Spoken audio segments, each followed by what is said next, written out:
അങ്ങനെ ബോട്ടുകളുടെ അടുത്തേക്ക് വന്നു. ഓരോ ബോട്ടിലും നമ്മൾ റേറ്റൊക്കെ ബാർഗെയിൻ ചെയ്തിട്ട് വേണം കയറാൻ. പല റേറ്റുകൾ പറയും, 500, 600, 300 അങ്ങനെ. ഞാൻ ബാർഗെയിൻ ചെയ്ത് 300 വരെ എത്തി. അതിൽ താഴോട്ട് അവർ എന്നെ കയറ്റിയില്ല. പിന്നെ ലാസ്റ്റ് 300 ഉറപ്പിച്ചിട്ട് സീറ്റൊക്കെ പിടിച്ചു. അത് കഴിഞ്ഞ് ബോട്ടൊക്കെ നിറഞ്ഞു കഴിഞ്ഞ് ശേഷം മുന്നോട്ട് പോയി. സംഘം കുറച്ച് പോയിട്ടാണ് സംഘം വരുന്നത്. അതായത് 3 നദികളുടെ സംഗമ സ്ഥലം, അതാണല്ലോ പ്രയാഗ്രാജ് എന്ന് ഉദ്ദേശിക്കുന്നത്. പ്രയാഗ് എന്നുള്ള പേരിൻ്റെ അർത്ഥം അതാണ്.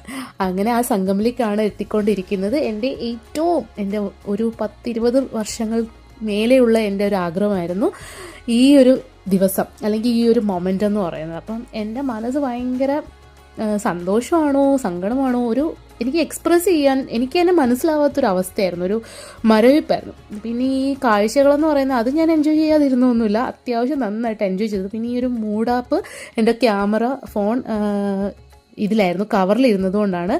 അപ്പോൾ മാക്സിമം ഫോട്ടോസ് വീഡിയോസൊക്കെ കവർ ചെയ്തു.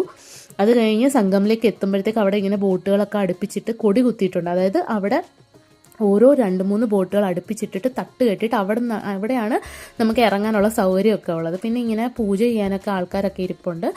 എല്ലാവർക്കും ചെയ്യണമെന്നൊന്നുമില്ല, ഞാൻ എൻ്റെ കൂടെ ഉള്ളവർ ചെയ്തു, അപ്പോൾ ഞാനും ചെയ്തു. നമുക്കൊരു 3 തേങ്ങയൊക്കെ തന്നിട്ട് അതിനെ ഈ നദികളായിട്ട് സങ്കല്പിച്ച് അവരോട് നമ്മൾ പ്രാർത്ഥനകളൊക്കെ ചൊല്ലി അത് നമ്മൾ നദിയിലേക്ക് ഒഴുക്കി വിടുന്നു. പിന്നെ ദക്ഷിണയൊക്കെ കൊടുത്തു. അവർ ദക്ഷിണയൊക്കെ പറയും, നമ്മൾ ഉള്ളതുപോലെ കൊടുക്കുക, ഇല്ലെങ്കിൽ പൂജ ചെയ്യാൻ നിൽക്കണം എന്നൊന്നും നിർബന്ധമൊന്നുമില്ല. അതിനുശേഷം ഇറങ്ങി അവിടെയും താഴെ തട്ടടിച്ചിട്ടുണ്ട്. ആക്ച്വലി അത്രയും അല്ല ആഴം, താഴോട്ട് ആഴമുണ്ട്, പക്ഷെ നമുക്ക് നിൽക്കാൻ പരുവത്തിൽ അവിടെ തട്ടടിച്ചിട്ട് പിന്നെ നമ്മൾ അവിടെ കയറിൽ പിടിച്ചിട്ട് വേണം മുങ്ങാൻ. കാരണം അവിടെ അത്യാവശ്യം ഒഴുക്കുണ്ട്, അടിയിൽ ഒഴുക്കുണ്ട്, അത് നമുക്ക് അവിടെ നിൽക്കുമ്പോൾ അറിയാം. അങ്ങനെ എൻ്റെ ജീവിതത്തിലെ ഏറ്റവും വലിയ ആഗ്രഹം പ്രയാഗിൽ ഞാൻ മുങ്ങി.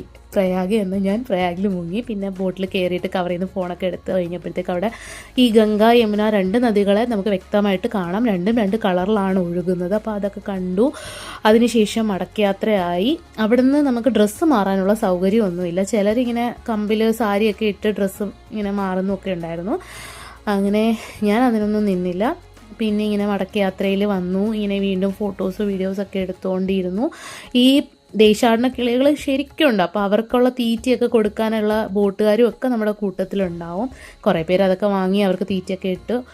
ഞാൻ ഫോട്ടോ വീഡിയോ, പിന്നെ എൻ്റെ ഒരു ഭയങ്കര ആഗ്രഹമാണ് സാധിച്ചത്. പിന്നെ ബോട്ട് എത്താറായപ്പോഴത്തേക്ക്, കരയ്ക്ക് അടുക്കാറായപ്പോഴത്തേക്ക് ഒരു ഫാമിലി ഇതുപോലെ ദീപം കത്തിച്ച് പുഴയിലേക്ക് ഒഴുക്കി.